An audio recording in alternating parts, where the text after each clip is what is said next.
Virus असो, plant असो किंवा अॅनिमल असो, कुठलाही असो, त्याचा बेसिक फंडामेंटल युनिट हा सेल आहे. तुम्हाला किमोथेरपी शिकताना अडचण येणार आहे, मायक्रोबायोलॉजी शिकताना अडचण येणार आहे आणि इव्हन बायोकेमिस्ट्री पण शिकताना अडचण येणार आहे. म्हणजे हा टॉपिक एवढ्या जागी बॉडीमध्ये एकाच छापते, पण आपल्या बॉडीत तसं नाही आहे. आपल्या बॉडीमध्ये आयदर मेल आहे किंवा आपल्या बॉडीमध्ये आयदर फिमेल आहे. We don't have both the sex cell. आणि एक सेल हे किती क्रोमोझोमचे असतात? 23 क्रोमोझोमचे असतात. ते प्लांट असो किंवा अॅनिमल असो. असेल हार्ट सेलचं, लंग सेलचं, स्किन सेलचं, बोन सेलचं, ब्रेन सेलचं, न्यूरॉनलचं, सगळ्या सेलचं. तर क्रोमोझोमल नंबर बदलत का? हा तुमचा क्रोमोझोमल नंबर सेक्स सेलमध्ये आपण डिव्हिजन घेऊन चाललोय तर क्रोमोझोमल नंबर अर्धा होतो.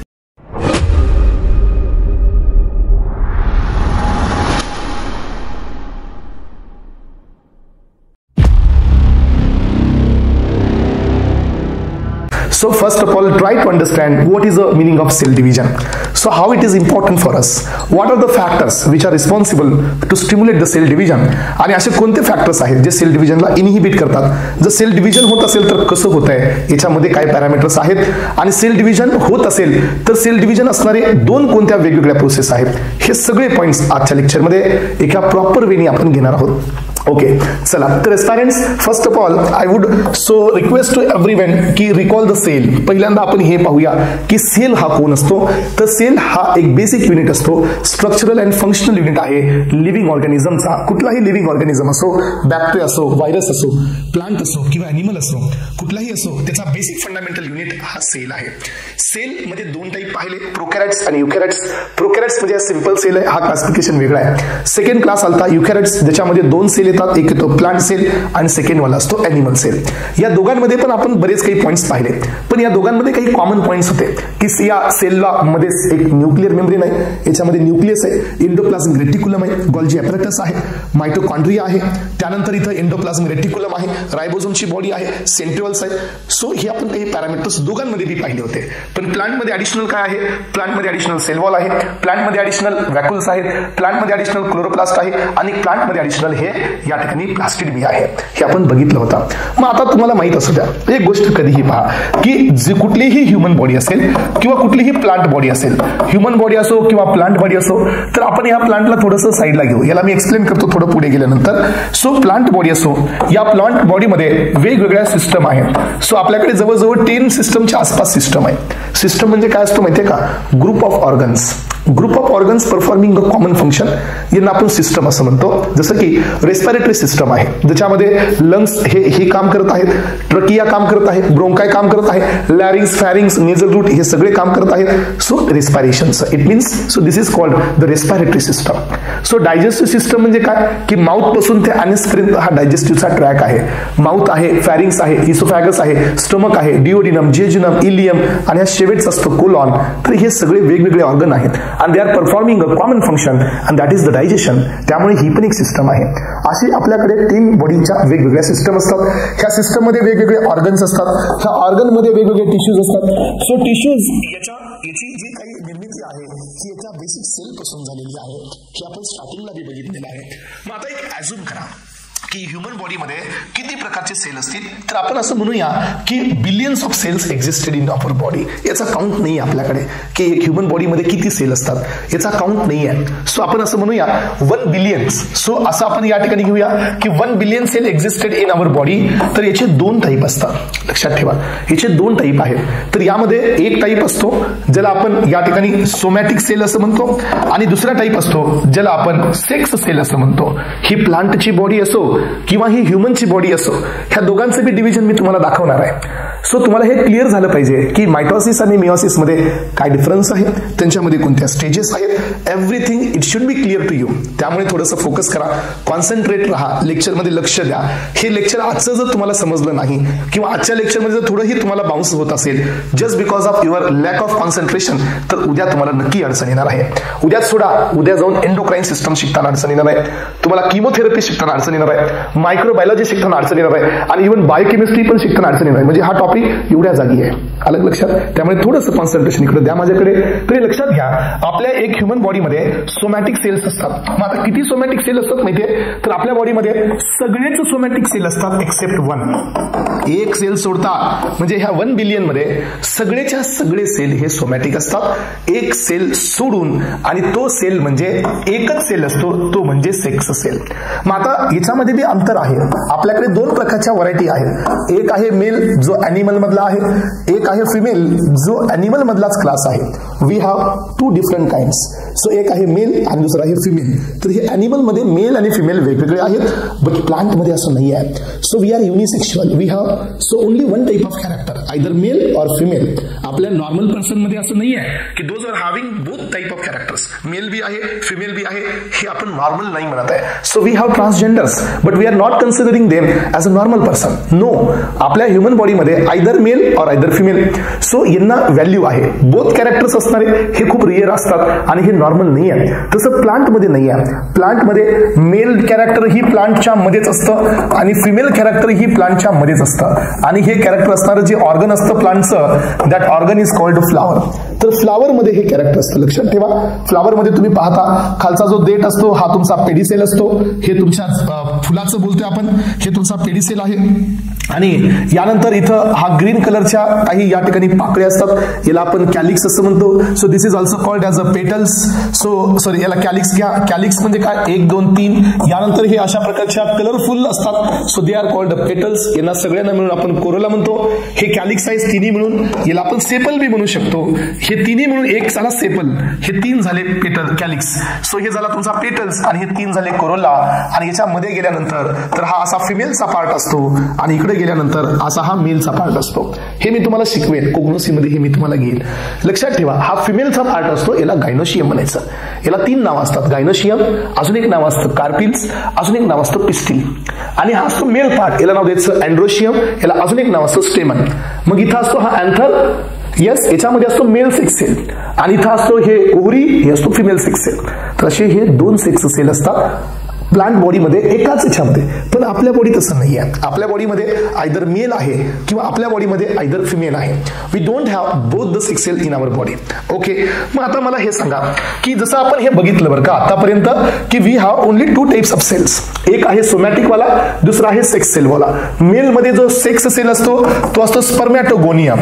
येस, स्पर्मॅटोगोनियम असतो, लक्षात ठेवा. फिमेल मध्ये जो असतो तो असतो ओगोनियम. तर हे झाले 2 सेक्स सेल. मग आता मला हे सांगायचं आहे की सोमॅटिक सेलची कॅरेक्टर्स काय असतात माहितीये? तो सोमॅटिक सेल मधला कॅरेक्टर असतो याच्यामध्ये जो प्लॉइडी असतो. प्लॉइडीचा अर्थ असा असतो सेट ऑफ क्रोमोझोम. तर आपल्या बॉडीमध्ये प्लॉइडी किती नंबरचा असतो माहितीये? आपल्या बॉडीमध्ये प्लॉइडी असतो 23 नंबरचा. आपल्या बॉडीमध्ये एक प्लॉइडी याचा अर्थ असा असतो 1 प्लॉइडी म्हणजे एक सेट क्रोमोझोमचा 23 क्रोमोझोमचा असतो. सो 1 सेट जो असतो क्रोमोझोमचा तो किती क्रोमोझोमचा असतो? 23. तर आपल्याकडे एक 23 लिहिताना आपण तिथं एन लिहित असतो, स्मॉल एन. आणि हा कॉन्सेप्ट मी आता क्लिअर करते, पूर्ण लाईफ साठी लक्षात ठेवायचं. तुम्ही कदाचित हे 11-12 मध्ये बी घेतलं असेल, कदाचित इथं नसेल झालं तर इथं घेऊन टाका. हे बघा, सो 1 सेट प्लॉइडी म्हणजे 23 क्रोमोझोम्स. आणि how we can write 23 chromosomes? A single N. ज्या ठिकाणी 2 सेट असतात तिथं आपण लिहित असतो 46 क्रोमोझोम्स. आणि how we can write 46? So we can write 2n. आणि जिथं सिंगल एन आहे याला नाव असतं हेप्लॉइड. आणि जिथं डबल एन आहे याला नाव असतं डिप्लॉइड. हे बी लक्षात ठेवायचं आहे. I will repeat the concept. पुन्हा एकदा कॉन्सेप्ट रिपीट करतो, लक्षात ठेवा. सो जिथं प्लॉइडी म्हणजे काय? Set of chromosomes. आपल्याकडे प्लॉइडी 23 असतात. 23 चे सेट असतात. मग आता 23 असेल तर याला लिहायचं सिंगल एन. याला अजून एक नाव आहे हेप्लॉइड. सो जर जिथं 2 सेट म्हणजे क्रोमोझोम असतील 46, सो इथं लिहायचं 2n. याला नाव द्यायचं डिप्लॉइड. अलग लक्षात, हे सगळ्यांना लक्षात येते का? डिप्लॉइड म्हणजे 2n आणि हेप्लॉइड म्हणजे सिंगल एन. ओके, इथपर्यंत ओके आलं. चला, पण आता माझं सांगणं आहे की आपल्या शरीरामध्ये जेवढे काही सोमॅटिक सेल्स असतात ते 2n असतात. म्हणजे यांचा क्रोमोझोमल नंबर हा 46 असतो. आणि आपल्या बॉडीमध्ये जेवढे काही हे स्पर्मॅटोगोनियम, ओगोनियम आहेत हे बी 2nच असतात. हे बी 2nच असतात. मी या ठिकाणी स्पर्म सेल हा शब्द काढला का? नाही काढला. I am not used, so I am not pronounced the sperm cell. मी हे नाही म्हणलं एग सेल, मी काय म्हणलं स्पर्मॅटोगोनियम. हा स्पर्म सेल नाही आहे, हा स्पर्म सेलचा आधीचा पार्ट आहे. सो मी इथं काय म्हणलेलं आहे ओगोनियम, मी एग सेल म्हणलेलं नाही आहे, हा एग सेलच्या आधीचा पार्ट आहे. जर तुम्ही जरा थोडं पुढे जाऊन बघितलं तर स्पर्म सेल हे 23 क्रोमोझोमचे असतात आणि एग सेल हे किती क्रोमोझोमचे असतात?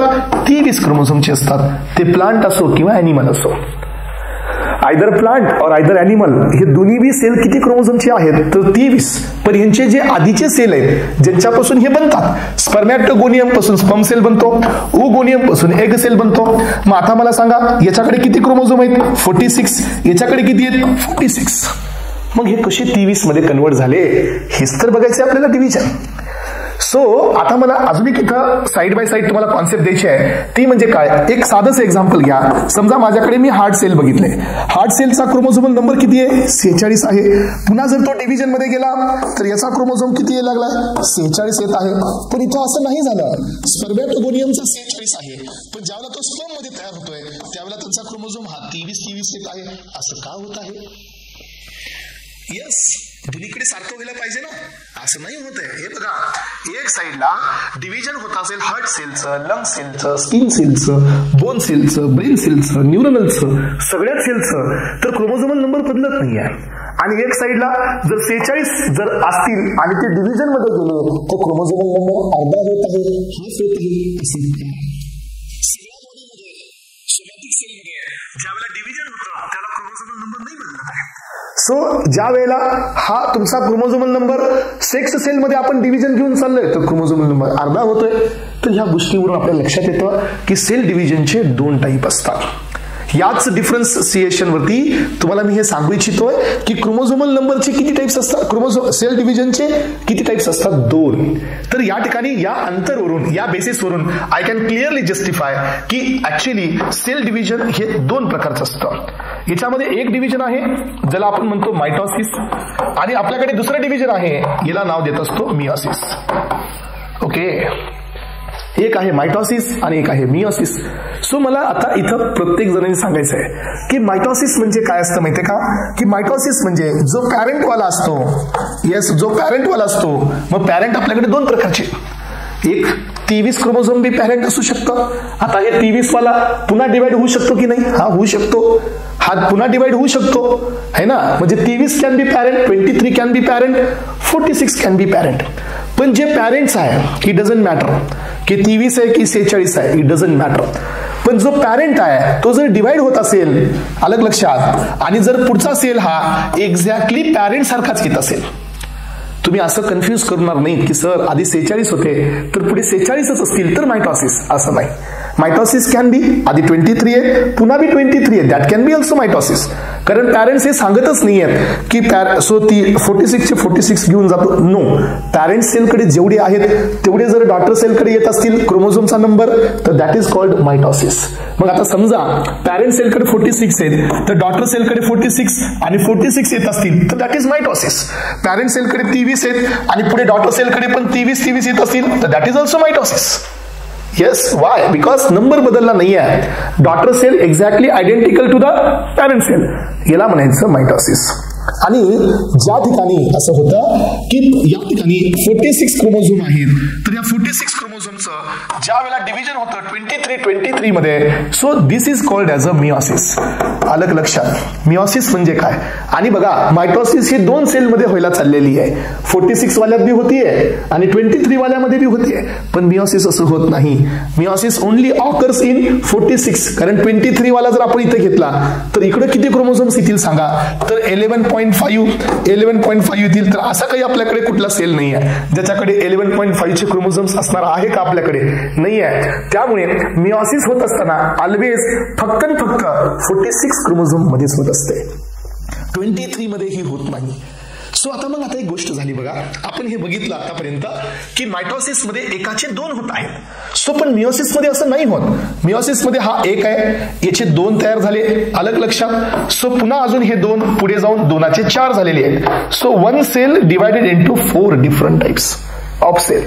असे 4 सेल तयार होत असतात मियोसिस मध्ये. मग आता असं कसं झालं सर?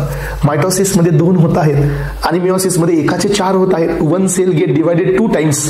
सो हा 2 वेळा डिवाइड होतो, हा 1 वेळा डिवाइड होतो, 2 सेल बनतात, पुन्हा दुसरा सेल डिवाइड होतो, पुन्हा 4 सेल बनतात. याचा अर्थ काय की मिओसिस मध्ये 2 प्रकारचे टाइप्स असतात. यामध्ये एक असते मिओसिस फर्स्ट आणि दुसरी असते मिओसिस सेकंड. आणि तुम्हाला लक्षात आलं पाहिजे, पहिली गोष्ट मी आधीच क्लिअर केलेली आहे की आपल्या बॉडीमध्ये सेक्स सेल जे आहेत यांच्याकडे क्रोमोझोमल नंबर हा 23 आहे. आयदर स्पर्म सेल और एग सेल क्रोमोझोमल नंबर हा किती आहे तर 23 आहे, कंपल्सरी आहे. आता तुम्हाला लक्षात येत आहे की 46 वाला ज्या वेळेला मिओसिस फर्स्ट मध्ये जात असतो, यस, त्यावेळेला याचे क्रोमोझोम्स 23 होत असतात. आणि ज्या वेळेला 23 वाला पुन्हा डिव्हिजन मध्ये जातो त्यावेळेला हा पुन्हा वापस 23 मध्ये येतो. आणि this is called as a meiosis second. म्हणजे काय की ज्या वेळेला मिओसिस फर्स्ट होते त्याच वेळेला क्रोमोझोमल नंबर हाफ होत आहे.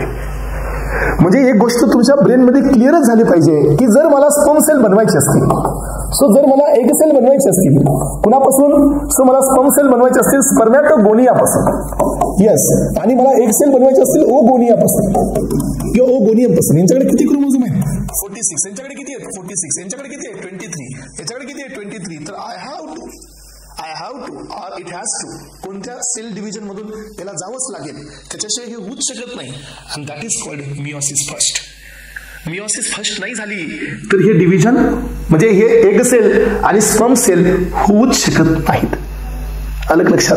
कारण का 46 23 करण्याची ॲबिलिटी ही फक्त एकाच सेलच्या पॉवरकडे आहे, एका डिव्हिजनच्या पॉवरकडे आहे. And that division is called as a meiosis first.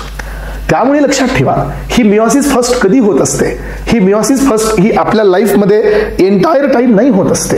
He meiosis first ही आपल्या जीवनामध्ये फक्त त्यावेळेला होत असते ज्यावेळेला आपण मॅच्युअर होतो. So whenever we are started the meristem cycle, म्हणजे फिमेल बॉडीमध्ये एग सेल ज्या वेळेला बनायला चालू आहे त्यावेळेला हे मिओसिस फर्स्ट चालू आहे. ही मिओसिस फर्स्ट कधी बंद असते, सो जन्म घेतल्यापासून ते बर्थ गेल्यापासून ते मॅच्युरेशनचा जो पिरियड असतो 12 ते 14 वर्षांचा, त्या टायमाला मिओसिस फर्स्ट आपल्या बॉडीत बंद असते. कारण मेल बॉडी स्पर्म सेल बनवत नाही आणि फिमेल बॉडी एग सेल बनवत नाही. त्यामुळे मिओसिस इथं कम्प्लिटली बंद असते. सो मिओसिस अजून कुठं असते, ज्या वेळेला आपण मॅच्युअर होतो त्यावेळेला आपल्या बॉडीत स्पर्म सेल तयार होतात, एक cell male body sperm cell बनवत आहे, याचा अर्थ त्याच्या बॉडीत मिओसिस फर्स्ट होत आहे. So female body egg cell बनवत आहे याचा अर्थ की त्या फिमेल बॉडीमध्ये मिओसिस फर्स्ट होत आहे. हे कधी असतं, सो आपल्या एजच्या 12 to 14 इयर्स पासून ते फिमेल बॉडी कधीपर्यंत बनवते 45 इयर्स पर्यंत बनवत असते एग सेल, तिथपर्यंत मिओसिस चालू आहे. आणि मेल बॉडीच्या 14 इयर्स पासून ते डेथ पर्यंत मिओसिस चालू राहते.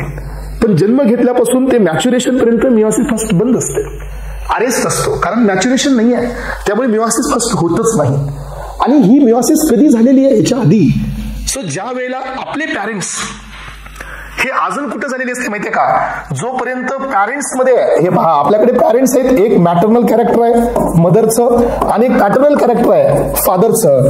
तर ह्या मदर सेल मधून, सो मदरच्या बॉडीमधून जोपर्यंत एग सेल आलेला नाहीये, फादरच्या बॉडीमधून जोपर्यंत स्पर्म सेल आलेला नाहीये, याच्याकडे 23 आहेत, याच्याकडे 23 आहेत, हे दोघं एकत्र येऊन जोपर्यंत झायगोट बनवलेला नसतो, झायगोट म्हणजे किती सेलचा 46चा, तोपर्यंत फीटस बनतच नाही ना.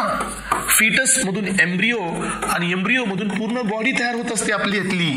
अलग लक्षात. याचा अर्थ ही मिओसिस फर्स्ट अजून कुठे झाली आहे, आपण जन्म घेताना आपल्या पॅरेंट्स मध्ये. कारण त्यांच्या बॉडीत जोपर्यंत ही होत नाही तोपर्यंत हे 23 वाले बनणार नाही. आणि 23 मॅटर्नल आणि 23 पॅटर्नल, 23 मॅटर्नल 23 पॅटर्नल हे एकत्र येणार नाही तोपर्यंत डिप्लॉयबल झायगोट बनत नाही.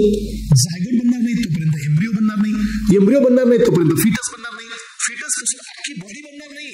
याचा अर्थ मिओसिस फर्स्ट होत असते आपण जन्म घेण्याच्या आधी पॅरेंट्सच्या सेलमध्ये. आणि मिओसिस फर्स्ट त्याच्यानंतर कधी होते, ज्या वेळेला आपण आपल्या पुढच्या जनरेशनला जन्म देण्यासाठी तयार असतो त्यावेळेला. म्हणजे कधी फिमेल तयार होते मेरिस्टम सायकलच्या नंतर आणि मेल तयार होत असतो स्पर्म प्रोडक्शनच्या नंतर. तिथून आपल्या बॉडीमध्ये मिओसिस फर्स्ट होत असते. म्हणजे मिओसिस फर्स्टला खूप सारे इम्पॉर्टन्स आहेत in terms of reproduction. But मायटॉसिसला एवढी इम्पॉर्टन्स नाही आहेत in terms of reproduction, but मायटॉसिसला इम्पॉर्टंट आहेत in terms of production, in terms of body development. एक एक्झाम्पल बघा. आता तुम्हाला मी या ठिकाणी काय सांगितलं होतं. सो या ठिकाणी आता माझ्याकडे एक समजा स्किन आहे. एक्झाम्पल घेऊ आपण, एक साधंच एक्झाम्पल घेऊ की समजा एखाद्या पर्सनला इथं कट झालेला आहे आणि त्याची स्किन थोडीशी डॅमेज झालेली आहे. डॉक्टर हॅज सजेस्टेड की तुम्ही थोडंसं स्ट्रेचेस किंवा तुम्ही काहीतरी इथं सर्जरी करून घ्या. सो एखाद्याचं बोन क्रॅक झालेला आहे, एखाद्या समजा हार्टचं बायपास सर्जरी झालेली आहे. एक साधं एक्झाम्पल आपण स्किनचं घेतलेलं आहे. समजा स्किन सेल आहे तो डॅमेज झाला. हे स्किनचे आपल्या लेअर असतात. समजा ही वरली लेअर निघून गेलेली आहे, आता फक्त 2च लेअर आहेत. तर काय होतं तुम्हाला माहितीये, आफ्टर फ्यू डेज ऑटोमॅटिकली आपली लोअरची लेअर येऊन जाते. सो याचा अर्थ काय की स्किन डिवाइड झाली, स्किन सेल्सचं डिव्हिजन झालं आणि तयार होऊन कोण तयार झाले, स्किन सेल्स तयार झाले. आलं लक्षात. सो मला सांगा इथं स्किन सेल डिवाइड होऊन हार्ट सेल तयार झाले का, नाही झाले ना. असं थोडी ना झालं. स्किन रप्चर झाली आहे तर after few days again you got a new skin. So इथं नवीन नोज नाही आलेला आहे, इथं नवीन हार्ट नाही आलेला आहे, असं नाही झालेलं आहे. इथं नवीन काहीतरी बोन नाही आलेला आहे. बोन सेल डिवाइड होतील, again they will form bone. Heart cell divide होतील, again they will form heart sale.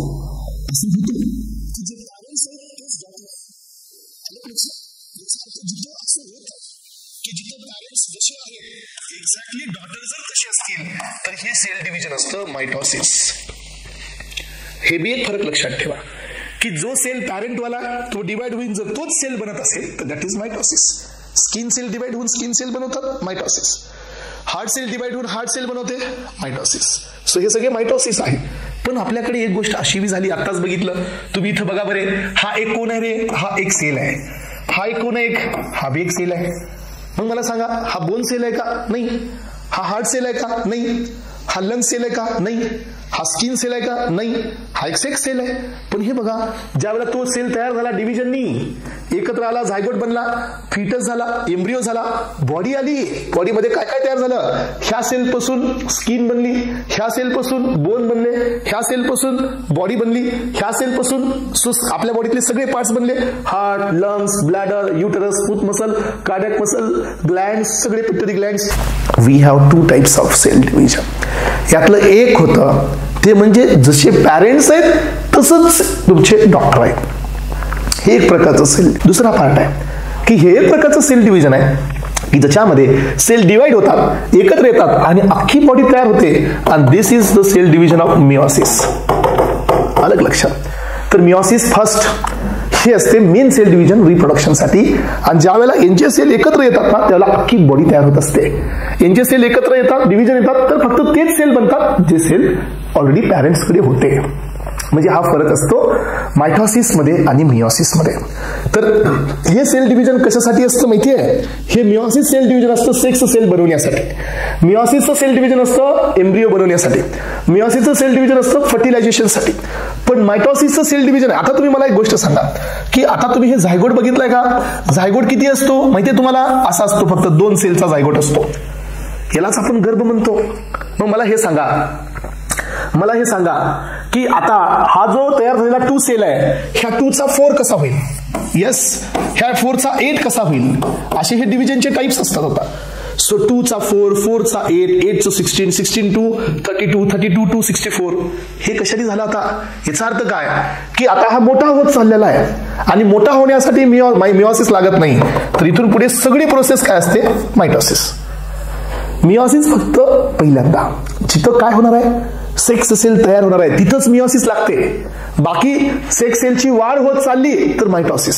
याचा अर्थ काय की मिओसिस हे रिप्रोडक्टिव्ह सेक्स सेल बनवते आणि मायटॉसिस हे तयार झालेल्या सेल्सला डेव्हलप करत जाते. मायटॉसिस हे आपल्या शरीराची वाढ करते. हे बघा हा सेल किती छोटा आहे, 2 सेलचा. आज आपल्या शरीरात लाखो सेल आहेत. मग फक्त 2 सेल होताना मिओसिस लागली आणि 2 सेलचे लाखो सेल होताना मायटॉसिस लागले. कारण तिथून पुढे आपल्याला सगळे सेल्स कसे मिळाले, सो 46, 46, 46, 46. पण जिथं 23 बनवायचं आहे तिथं मिओसिस लागणार.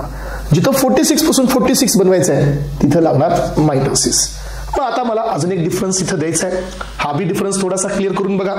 या ठिकाणी काय झालं मला सांगा रे, आपण मिओसिस कडे चाललं गेलतो, इथं होते 46, याचं डिव्हिजन झालं 2 सेलमध्ये, या ठिकाणी आला 23, इथं आला 23, पुन्हा काय झालं, यांचं पुन्हा डिव्हिजन झालं 2 सेलमध्ये, इथं आला 23, इथं आला 23, याच्यात आले 23, याच्यात आले 23. सो आता इथं माझ्याकडे एक 46 वाला होता, याचं डिव्हिजन झालं 46 मध्ये, याचं डिव्हिजन झालं 46 मध्ये, तर याला नाव दिलं मी मायटॉसिस, याला नाव दिलं मी फर्स्ट वाली मिओसिस फर्स्ट, आणि याला नाव दिलं मी मिओसिस सेकंड. एवढे डिव्हिजन आहेत. मग आता क्रोमोझोमल नंबर कुठं हाफ झाला, क्रोमोझोमल नंबर हाफ झाला इथं मिओसिस फर्स्ट मध्ये, राईट. सो हा इथं हाफ झाला. मला हे सांगा, इथं हाफ झाला का मिओसिस सेकंड मध्ये? नाही झाला. आधी 23 होता, डॉटरला बी 23 आहे. सो इकडे बघा बरे, इथं हाफ झाला का? नाही झाला. आधी 46 होता, नंतर बी 46 आहे. याचा अर्थ 1, 2 and 3 मध्ये कोणती फेज ही डिफरंट आहे? हा, लक्ष देऊन बघा, समजून घ्या. या तिघांमध्ये कोणती फेज ही डिफरंट आहे? Meiosis 2, meiosis first, yes meiosis 2, so meiosis first और मायटॉसिस, कोणती फेज ही वेगळी वाटते? तर तुम्हाला लक्षात आलं की मिओसिस फर्स्ट ही, अलग लक्षात, 46 ची 23 झालं, ही वेगळी आहे. इथं बघा 23 ची 23 म्हणजे रिडक्शन नाही आहे. काही जणांना हे कन्फ्युजन होईल की सर हे 23 चं 23 आहे, हे 46 चं 46 आहे, हे वेगळं असेल. बेटा मी आधीच काय सांगितलं होतं, हे बघायचं नाही की कुठं काय 23 आहेत का 46 आहेत, हे बघायचं नाही. हे बघायचं की पॅरेंट्सला जेवढे आहेत तेवढे डॉटरला आहेत का? तर इथं आहेत. पॅरेंट्सला जेवढे आहेत तेवढे डॉटरला आहेत. याचा अर्थ ही मिओसिस 2, इकडे पॅरेंट्सला जेवढे आहेत तेवढेच डॉटरला आहेत. याचा अर्थ मायटॉसिस, हे दोन्ही जवळ जवळ सारखे असतात. अलग लक्षात, मिओसिस सेकंड आणि मायटॉसिस हे ऑलमोस्ट सिमिलर असतात. अलग लक्षात, ऑलमोस्ट सिमिलर असतात. मग फरक कसा असतो की मिओसिस 2 चा शेवट असेल 23 क्रोमोझोमचा असतो, कारण पॅरेंटला बी 23च असतं. पण मायटॉसिस मध्ये सो 46 चा बी असू शकतो, 23 चा बी असू शकतो. जर वरी 23 वाला असेल तर मायटॉसिस होऊन 23 मिळेल, आणि जर वरी 46 वाला असेल तर मायटॉसिस होऊन खाली 46च मिळेल. 23 वाला असेल तर 23, 46 वाला तर 46. पण मिओसिस 2 ही ऑलवेज कुणात होणार आहे? 23 मध्ये. इथं 46 मध्ये मिओसिस 2 होऊ शकत नाही ना, कारण ही कंप्लीट वेगळी प्रोसेस आहे. याचा अर्थ मिओसिस 2 ही ऑलवेज कुणात होणार आहे? 23, आणि याचा एंड प्रोडक्ट ऑलवेज 23च असणार आहे. याचा स्टार्टिंग प्रोडक्ट जर 46 असेल तर एंड प्रोडक्ट 46, स्टार्टिंग प्रोडक्ट 23 असेल तर एंड प्रोडक्ट बी 23. याचा अर्थ दोघांमध्ये आयडेंटिकल कॅरेक्टर्स आहेत, पण थोडासा डिफरन्स आहे. पण मिओसिस फर्स्ट मात्र कम्प्लिटली वेगळी आहे. मिओसिस फर्स्ट ही कम्प्लिटली वेगळी आहे. चला तर मग आतापर्यंत आपण काय शिकलो एक थोडंसं रिकॉल करूया आणि सेल डिव्हिजनच्या सायकलच्या मध्ये जाऊया. येस और नो? आतापर्यंत आपण हे पाहिलं की we have 2 different types of cell division. Actually 3 प्रकारचं असतं, मायटॉसिस, मिओसिस, अमायटॉसिस. पण अमायटॉसिस आपल्या सिलेबसला नसतं, त्यामुळे आपण 2 प्रकारचे डिस्कशन्स घेतो, एक आहे मायटॉसिस आणि एक आहे मिओसिस. सो आपण हेही पाहिलं की आपल्या बॉडीमध्ये पूर्ण बॉडी ही ऑर्गन्स पासून बनलेली आहे. सो सिस्टम्स आहेत, सिस्टम ऑर्गन्स पासून आहेत, ऑर्गन टिश्यूज पासून आहेत, टिश्यू हे सेल पासून आहेत. प्रत्येक सेल हा सारखा नाही आहे. अलग लक्षात, सेलमध्ये वेगवेगळे प्रकार आहेत, पण सगळे प्रकार जर काढले तर सेल 2च प्रकारचे आहेत. एक आहे सोमॅटिक. सोमॅटिकचा अर्थ असा असतो की डिव्हिजन झाल्यावर तो आधीचा सेल सारखाच बनवत असेल तर सोमॅटिक, आणि दुसरा अर्थ असा असतो की डिव्हिजन झाल्यानंतर एक नवीन बॉडी बनवत असेल तर सेक्स सेल. मग आपल्या बॉडीमध्ये बिलियन्स ऑफ सेल असतील तर एक सेल वेगळा आहे. फिमेल बॉडीमध्ये पण बिलियन्स ऑफ सेल असतील तर एक सेल वेगळा आहे, आणि सगळे सेल हे सोमॅटिक असतात, एक सेल सोडून, दॅट इज, सो या ठिकाणी आहे सेक्स सेल. दुसरी गोष्ट आहे, सगळे सेल या ठिकाणी फिमेल मध्ये वेगळे असतील, सो एक असतील एक्सेप्ट एक सेल, तो म्हणजे उगोनियम. उगोनियम हा 46 आहे, स्पर्मॅटोगोनियम हा 46 आहे, पण याच्यापासून जे स्पर्म आणि एग सेल तयार होतात ते 23 चे असतात. म्हणून जिथं जिथं 46 पासून 23 होणार आहे तिथं इथे मिओसिस फर्स्ट. जिथं 46 पासून 46, 23 पासून 23 होणार आहे इथे येत असते मायटॉसिस किंवा मिओसिस सेकंड. तर अशा प्रकारच्या 2 सेलच्या डिव्हिजनच्या आपल्याकडे प्रोसेस आहे. मग मिओसिस फर्स्ट कुठे असते? तर मिओसिस फर्स्ट ही सेक्स सेल तयार करतानाच असते फक्त. अलग लक्षात, मिओसिस फर्स्टचा आपल्या बॉडीमध्ये दुसरा काहीच रोल नाही आहे. हा, आपल्या बॉडीमध्ये ते सेक्स सेल तयार होतील आणि आपण ते सेक्स सेल मॅटर्नल आणि पॅटर्नल एकत्र आले की नवीन बॉडी तयार होते. याचा अर्थ meiosis first is very important for reproduction, very important for production of sex cell, म्हणून तर रिप्रोडक्शनसाठी इम्पॉर्टंट आहे. पण मायटॉसिस ही कधी इम्पॉर्टंट असते? मायटॉसिस ही एंटायर बॉडी बनवण्यासाठी इम्पॉर्टंट असते. ठीक आहे ना, हे 2 सेल तयार झाले आपले. हे बघा, ठीक आहे ना, हे आपला झायगोट तयार झाला, याच्यामध्ये याचे 23 होते आईचे आणि हे फादर आणि मदर, हे तर आता मिओसिसनी हे तयार झालं झायगोट, पण ह्याच्यापासून सगळी बॉडी बनवण्याचं कुणाची धुरा असते, तर ही सगळी बॉडी बनवण्याचं काम मायटोसिसचं असतं, पण सेक्स सेल बनवण्याचं काम मिओसिसचं असतं. सो सेल डिव्हिजन मध्ये 2 फेज आल्या, याच्यामध्ये एक फेज आली प्रिपरेशनची आणि एक फेज आली डिव्हिजनची, जिथं सेल ऍक्च्युअली डिव्हिजन मध्ये जाणार आहे आणि जिथं सेल डिव्हिजन मध्ये जाण्याची तयारी करत आहेत, ही एक फेज आहे. सेल हे डिव्हिजन मध्ये जात आहेत, ही एक फेज आहे. मग जिथं सेल हे डिव्हिजन मध्ये जाणार आहेत, त्याची जी प्रिपरेशन असतं, याला दुसरं नाव द्यायचं इंटरफेस, याला अजून एक नाव द्यायचं नॉन डिवायडिंग फेज. हे डिव्हिजनची फेज नाही आहे, ही तयारीची फेज आहे, बरोबर आहे की नाही. मग आता याच्यामध्ये किती फेज असतात, तर याच्यामध्ये सगळ्यात पहिली असते जीवन. मग आता तुम्हाला काय विचारलं जातं एक्झामला, सांगा जीवन मध्ये काय होणार आहे, तर एखादा मला जीवन मध्ये क्रोमोझोम अर्धा होतो, चालेल का, हाफ होतो, बेटा ही डिव्हिजनची फेजच नाही ना, आहे की नाही. दुसरी फेज असते ती असते G0. समजा फॉर एक्झाम्पल मी बोन सेल हे सगळे डिव्हिजन करून थांबलेत, right now they are not involved in the cell division cycle, but समजा बोन फ्रॅक्चर झालं, पुन्हा ते डिव्हिजन मध्ये येणार आहेत, कारण बोन बनवायचे. याचा अर्थ काय की आपल्या बॉडीमध्ये अशी एक स्टेज असते जिथं सेल डिव्हिजन टेम्पररी पिरियडसाठी थांबवलेलं असतं आणि गरज लागली तर पुन्हा ते डिव्हिजन मध्ये येतात. याचा अर्थ असते G0 फेज. तर ही क्विसेंटची फेज असते जिथं सेल हे डिव्हिजनच्या सायकलच्या बाहेर असतात. हे बघा, ही सायकल अशी असते G1 आणि इथं असते यस, ही G0 बाहेर असते. गरज लागली तर G1, नाही तर नाही. आता सध्या हार्ट सेलची डिव्हिजनची गरज आहे का मला, काहीच गरज नाही ना, त्यामुळे माझे हार्ट सेल कुठे आहेत, इथे आहेत, म्हणतात मी येणार नाही. पण समजा हार्ट सेलला काही प्रॉब्लेम झाला, डिव्हिजनची गरज लागली, लगेच येतात हार्ट सेल बनवतात. याचा अर्थ G0 ही एक्झोसायक्लिक फेज असते, सायकलच्या बाहेर असते. त्यानंतर तिसरी फेज असते S फेज आणि त्यानंतरची चौथी फेज असते G2 फेज. ओके, तर हे सगळ्या सेल डिव्हिजनच्या फेजेस झाल्या इंटरफेज मध्ये, बरं का. मग आता तुम्हाला लक्षात ठेवायचंय की कोणते सेल्स G0 मध्ये काय डिवाइड करतात. G1 मध्ये G0 तर घेऊच नका, S फेज मध्ये काय तयार होतं आणि G2 फेज मध्ये काय तयार होतं. तुम्हाला जर कोणी विचारलं की 1, 2, 3, 4 मध्ये कोणत्या फेज मध्ये DNA तयार होतो, तर तुम्ही काय सांगाल. आता हे युनिक क्वेश्चन झाले, माहिती का तुम्हाला, हे युनिक झाले, युनिक, एकदम युनिक झाले. सो कोणत्या फेज मध्ये DNA तयार होतो असं जर तुम्हाला कोणी विचारलं तर काय सांगाल. कुणी म्हणेल का G2, कुणी म्हणेल का G1. नाही बेटा, DNA तयार होत असतो S फेज मध्ये. येस, S फेज मध्ये.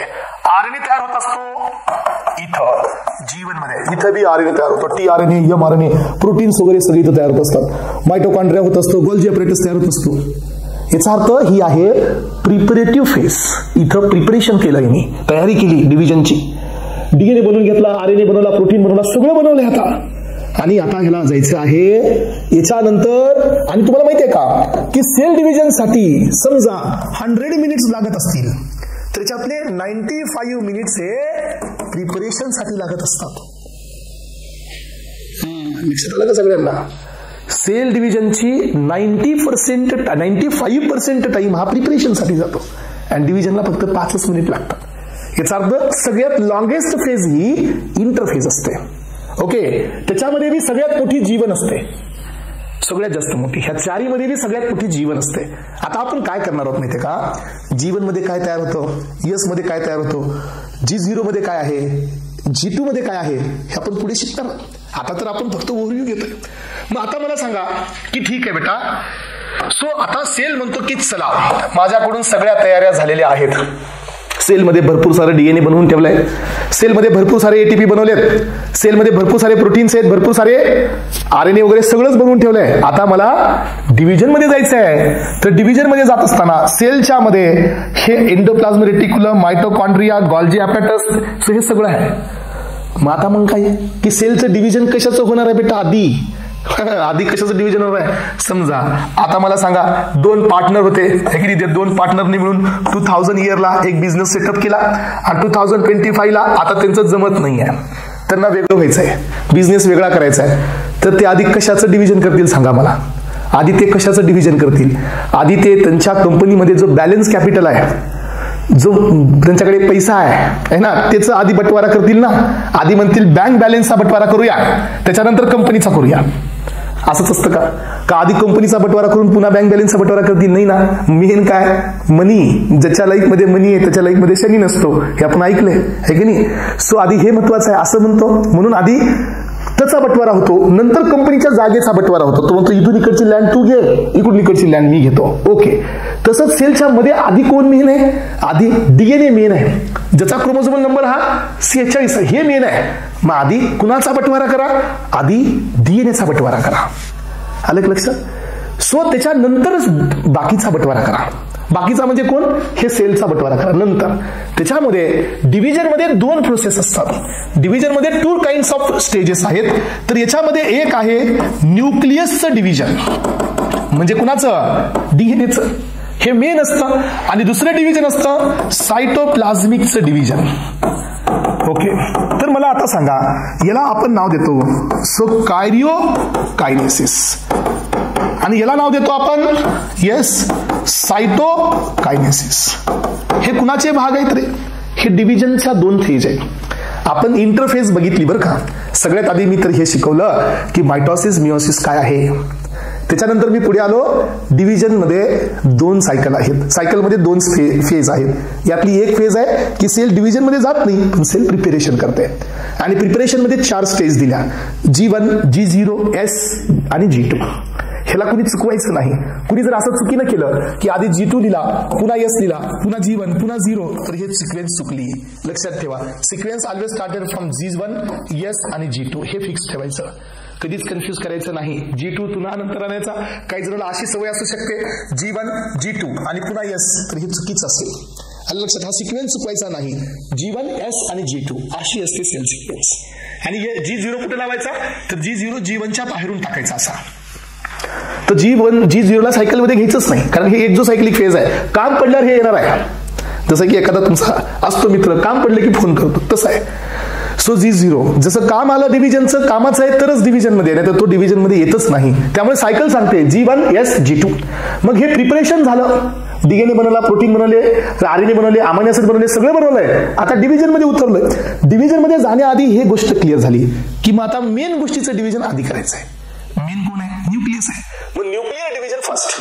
मग पहिलं डिव्हिजन न्यूक्लियर, याला नाव द्यायचं कायरिओकायनेसिस. आणि दुसरं डिव्हिजन आहे, याला नाव द्यायचं सायटोकायनेसिस. म्हणजे काय? हे बघा, आता इथं आपण न्यूक्लियसचं डिव्हिजन केले म्हणजे कसं करणार आहोत हे लक्षात ठेवा. हे सेल होता, याच्यात एक न्यूक्लियस होता. मग आता हे असं झालं, 2 न्यूक्लियस आले. सायटोप्लाझम अजून आहे तसा एकमेकाच्या कॉमन मध्ये, पण न्यूक्लियस 2 वेगवेगळे. आता पुढे सायटोकायनेसिस म्हणजे काय? असं झालं सायटोप्लाझम वेगळा. हे बघा, हे आहे सायटोकायनेसिस, हे आहे कायरिओकायनेसिस. जिथं न्यूक्लियसचं डिव्हिजन झालं, न्यूक्लियसचं डिव्हिजन झालंय, पण सायटोप्लाझमचं नाही झालंय. हे आहे कायरिओकायनेसिस. हे बघा, हे आहे सायटोकायनेसिस, जिथं फक्त सायटोप्लाझमचं डिव्हिजन झालेलं आहे. मग आता याच्यामध्ये आपण पाहतो की सायटोप्लाझमचं डिव्हिजन, न्यूक्लियसचं डिव्हिजन करायचं असेल तर आता तुम्हाला माहित असायला पाहिजे की मी आधीच काय सांगितलं की डिव्हिजन करणारा हा सेलच्या याच्या बाहेर आहे. ह्याला नाव द्यायचं सेंट्रिओल्स. तर सेंट्रिओल्स काय असतात माहिती आहे का? तर हे पोल असतात, पोल्स. तसं आपल्या सेलमध्ये हे डीएनएला खेचण्यासाठी हे 2 पोल आहेत, आणि ह्या पोलचं नाव असतं सेंट्रिओल्स.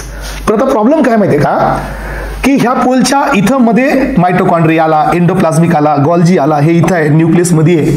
आता डिव्हिजन व्हायचं तर काय पाहिजे? डिव्हिजन करायचं तर काय पाहिजे माहितीये का? जसं तुम्हाला मी एक्झाम्पल दिलं की तुमच्या मॅचेस, जर क्रिकेटची मॅच व्हायची आहे तर हे मधले सगळे ग्राउंड काढून फेकले पाहिजे तर मॅच होईल. क्रिकेटची मॅच कंप्लीट करायची आहे तर ते मधले व्हॉलीबॉल कोर्ट असेल, फुटबॉल असेल, बास्केटबॉल असेल, हे सगळे टेम्पररी काढावं लागतील ना, तर तिथं मॅच होईल. तसंच आहे ना, आता डिव्हिजन व्हायचं तर हे बिनकामाचं आहे.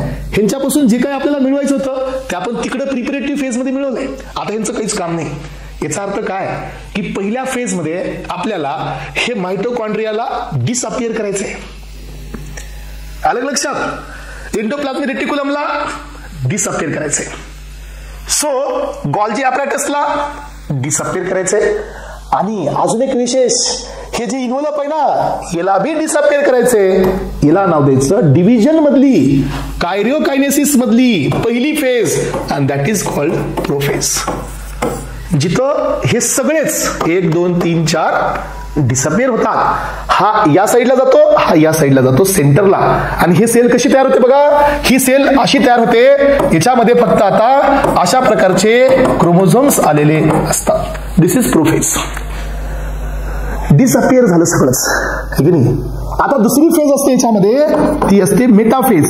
मेटाफेज सांगते की तुम्ही या सगळ्या क्रोमोझोमला सेंटरला आणा. हे बघा इक्विटोरियल प्लेट, ही असते मेटाफेज. आणि इथं काय होतं माहितीये का, की या ठिकाणाहून हे प्रोटीन म्हणजे हे फायबर असतात. कोणते फायबर असतात? स्पिंडल. तर हे आता आपण मगाच बघितलं की नाही, क्रोमोझोम मध्ये सेंट्रोमेर असतात बघा, एक तिकडल्या साईडला जातो, एक इकडल्या साईडला येतो. याचा अर्थ काय की हे फायबर्स याला अटॅच होतात. कुठे अटॅच होतात माहितीये का, तर या ठिकाणी इथं सेंटरला एक डिस्क दिली ती बघा तुम्हाला, कायनेक्टो कोर.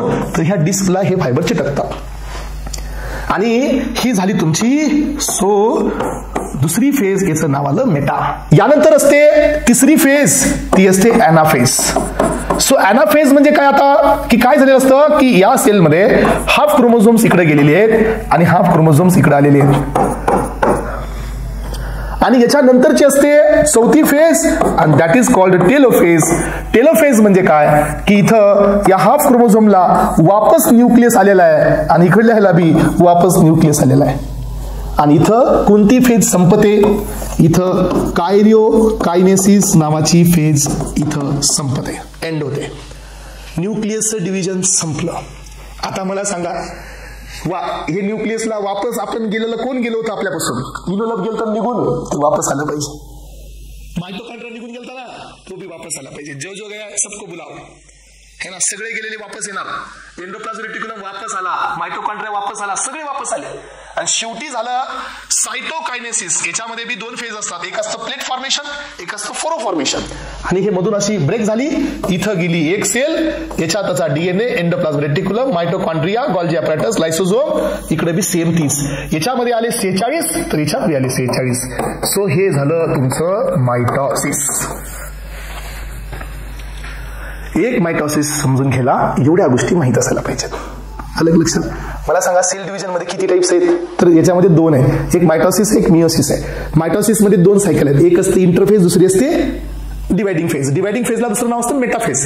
एखादा म्हणजे सर मेटाफेजचं तुम्ही वरीच दिले ना, हे मेटाफेज इथं आले बेटा, पण हे मेटाफेज इथं बी आहे आणि ह्याला मेन मेटाफेज बी म्हणलं जातं. डिवायडिंग सायकलला मेटाफेज म्हणा.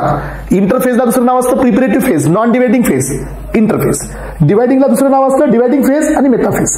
मेटाफेज मध्ये दोन, कायरोकायनेसिस, सायटोकायनेसिस. कायरोमध्ये 4, प्रोफेज, मेटाफेज, ॲनाफेज, टेलोफेज. आणि शेवटची असते सायटोकायनेसिस, जिथं सायटोप्लाझमचं डिव्हिजन होतं.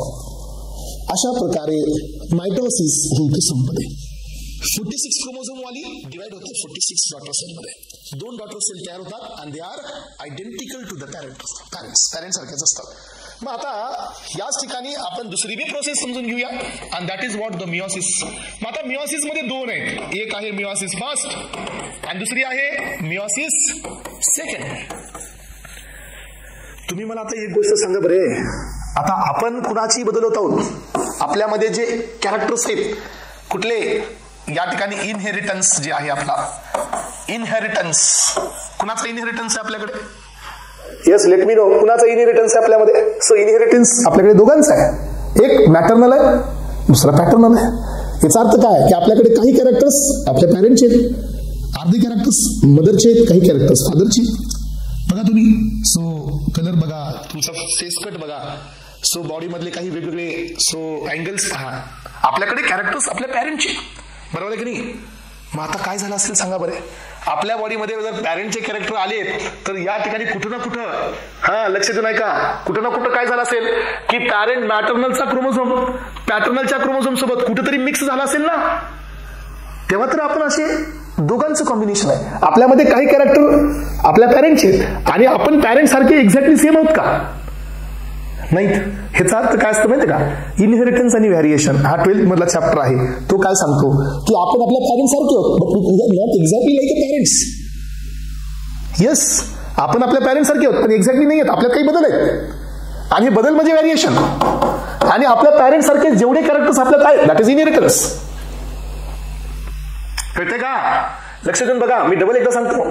आपण आपल्या पॅरेंट्स सारखे आहोत पण exactly not like a parents. तुमचा डीएनए पॅरेंटच्या डीएनएला मॅच होईल पण सेम डीएनए नाही आहे. मॅच होईल पण not exactly same. That is inheritance. हा, तुम्हाला माहिती आहे का, जे ट्विन्स असतात बघा, जुळे, ह्यांचं जवळ कॅरेक्टर सारखे असतात, कारण व्हॅरिएशन नसतंच, दिसायला सारखे. जेनेटिक्स मध्ये थोडा अंतर असतो पण बाकी सोमॅटिक मध्ये अंतर नसतोच. अजून एक उदाहरण देतो, हे बघा, जो मुलगा त्याच्या पॅरेंट सारखा एक्झॅक्टली दिसत असतो, लक्षात ठेवा, पॅरेंट सारखा एक्झॅक्टली आहे, याचा अर्थ याच्यामध्ये इनहेरिटन्स जास्त आहे आणि व्हॅरिएशन कमी आहे पण खूप कमी आहे, तेव्हा तो त्याच्या पॅरेंट सारखा दिसतो. एखादी डॉटर ही त्याच्या पॅरेंट सारखी एक्झॅक्टली दिसते, याचा अर्थ इनहेरिटन्स जास्त आहे, व्हॅरिएशन कमी आहे. आणि एखादा डॉटर हे पॅरेंट सारखी नाही दिसत आहे तर इनहेरिटन्स कमी आहे, बदल जास्त आहे. बदल कशामुळे असतात माहितीये का? व्हॅरिएशनचा सोर्स काय असतो? व्हॅरिएशनचा सोर्स असतो म्युटेशन जास्त आहे तेव्हा बदल जास्त आहे. एखादी डॉटर ही त्याच्या पॅरेंट सारखी नाही दिसत आहे, याचा अर्थ तिच्यात म्युटेशन जास्त आहे. पण असं नाही होणार ना की पॅरेंटचे 0% कॅरेक्टर आपल्यात आहेत, असं होणार नाही. काही ना काही कॅरेक्टर्स आपल्यात येणारच आहे. याचा अर्थ की जर आपल्या मदरमध्ये 23 क्रोमोझोम्स आहेत, फादरमध्ये 23 क्रोमोझोम्स आहेत आणि ह्या दोघांची बदलत आपण 46 आहोत, तर कुठं ना कुठं मदरचा क्रोमोझोम फादरच्या क्रोमोझोम सोबत क्रॉस झालेला आहे. हे फक्त मियोसिस मध्ये असतात. क्रोमोझोम असे क्रॉस होतात, मायटॉसिस मध्ये नाही. कारण मायटॉसिसला संबंधच नाही ना, कारण आधी स्किन आहे, पुढे बी स्किन बनवायची आहे, क्रॉसिंगची गरजच नाही. पण इथं मॅटर्नल पॅटर्नल तयार करून अख्खी बॉडी बनवायची आहे, याचा अर्थ इथं कुठंतरी क्रोमोझोमल क्रॉसिंग असते. मियोसिस फर्स्ट मध्ये ही क्रॉसिंग होते, नॉट मियोसिस सेकंड, कारण मियोसिस फर्स्टच इम्पॉर्टंट आहे. म्हणून लक्षात ठेवा, मियोसिस फर्स्ट मध्ये इथं बी 2 फेज असतात. एक असते इंटरफेज, ही सगळीकडे सारखी असते, एस आणि G2 याच्यात बदल नाहीये. आणि एक असते तुमची डिवायडिंग फेज, तर याच्यामध्ये बी 2 फेज दिली, त्या तुम्हाला मी कायरिओकायनेसिस आणि दुसरी होती सायटोकायनेसिस. पण ही फर्स्ट वाली आहे म्हणून कायरिओकायनेसिस फर्स्ट, सायटोकायनेसिस फर्स्ट. इकडे चला, meiosis second. So meiosis second मध्ये बी पुन्हा वापस इंटरफेज, इथं आहे G1 एस G2, इथं पुन्हा वापस डिवायडिंग फेज आहे, डिवायडिंग मध्ये पुन्हा वापस 2, इथं कायरिओकायनेसिस. सो इथं पहा कायरिओकायनेसिस आणि इथं आहे सायटोकायनेसिस. सो ह्या दोघांमध्ये बी इथं पण ही 2 बच्चे असल्यामुळे ही कायरिओकायनेसिस सेकंड आणि सायटोकायनेसिस सेकंड. कारण इथं ही कंप्लीट वेगळी सायकल आहे ना, इथं एकाचे 2 पुन्हा 2चे 4. मियोसिस सेकंड मध्ये काय होलंय हे बघा, एकाचे 2 म्हणजे मियोसिस फर्स्ट, 2चे 4 म्हणजे मियोसिस सेकंड. तर ही कंप्लीट वेगळी प्रोसेस आहे, ही बी कंप्लीट वेगळी प्रोसेस आहे. त्यामुळे हे दोन्ही स्टेप दोन्हीकडे येतात. इथं बी इंटरफेज आहे, तिकडे बी इंटरफेज आहे, इकडे बी कायरोकायनेसिस आहे, तिकडे बी आहे. पण फरक काय? हे कायरोकायनेसिस फर्स्ट आहे कारण ही मियोसिस फर्स्ट आहे, सायटोकायनेसिस फर्स्ट आहे कारण ही मियोसिस फर्स्ट आहे. ते कायरोकायनेसिस सेकंड आहे कारण मियोसिस सेकंड आहे. सो सायटोकायनेसिस सेकंड आहे कारण तिथं मियोसिस सेकंड आहे. कळतंय का? Yes, are you getting my point? समजते का? येस और नो? मग आता इथं काय झालं पहा, मग आता याच्यात 4 फेज फिक्स आहेत ना आपल्या, प्रोफेज, यस, त्यानंतर आहे मेटाफेज, त्यानंतर आहे अॅनाफेज आणि त्यानंतर असते टेलोफेज. इकडे बी तेच आहेत. So prophase, metaphase, anaphase and telophase दोन्हीकडे. मग आता मला एक गोष्ट सांगा, कुठली अशी फेज आहे जिथं क्रोमोझोम क्रॉस व्हायला लागले? यस, तर ही मियोसिस आहे. मियोसिस मधली बी प्रोफेज आहे, म्हणून याच्यात पुन्हा 5 फेज असतात. यामध्ये पुन्हा याच्या 5 फेज असतात. तुम्हाला मी दाखवतो हे 5 फेज कशाच्या. सो मियोसिस फर्स्ट मध्ये प्रोफेज 1 जी आहे, याचे तुम्हाला मी या ठिकाणी फेजेस दाखवतो. हे पहा, प्रोफेज यस 1 इन मियोसिस. हे पहा, तुम्हाला जे दिसेल लक्षात बी येईल.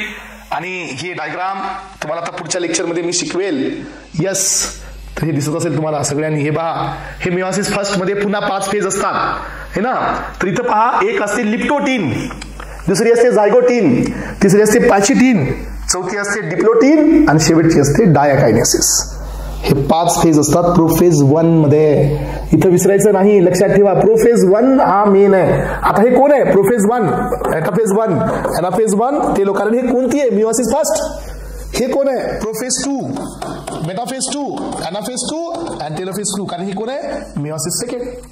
मग याच्यामध्ये पुन्हा वापस तुम्हाला या ठिकाणी पाहायला मिळतात. कुठले स्टेज होते हे? इथं पहा, एक आहे लिप्टोटीन झायगोटीन, येस लिप्टोटीन झायगोटीन, पॅचिटीन, येस पॅचिटीन, त्यानंतर असते तुमची डिप्लोटीन आणि त्यानंतर असते डायाकायनेसिस. तर हे प्रोफेजचे आयडेंटिकल फेज असतात जिथं क्रोमोझोम मदर आणि फादरचे क्रॉस होतात. म्हणून जर अजून तुम्हाला कोणी विचारलं की मियोसिस मध्ये महत्वाची कोण आहे, तर मियोसिस मध्ये प्रोफेज 1 इम्पॉर्टंट असते. इथंच होत असते क्रॉसिंग. अलग लक्षात. ट्रान्सपॅरंट्स एवढ्या वेणी. मग आता हे मायटोसिस तर सारखीच आहे ना, कुणासारखी. हे मियोसिस 2 ही कुणासारखी आहे, मायटोसिस सारखी. हे आपल्याला शिकायची गरजच नाही. We need to understand only 2 process, meiosis first आणि दुसरी आहे याच्या आधी घेतलेली मायटोसिस. हे 2 शिकलो तर मियोसिस सेकंड ऑटोमॅटिकली होते. इथं काही करायची गरज बी लागत नाही.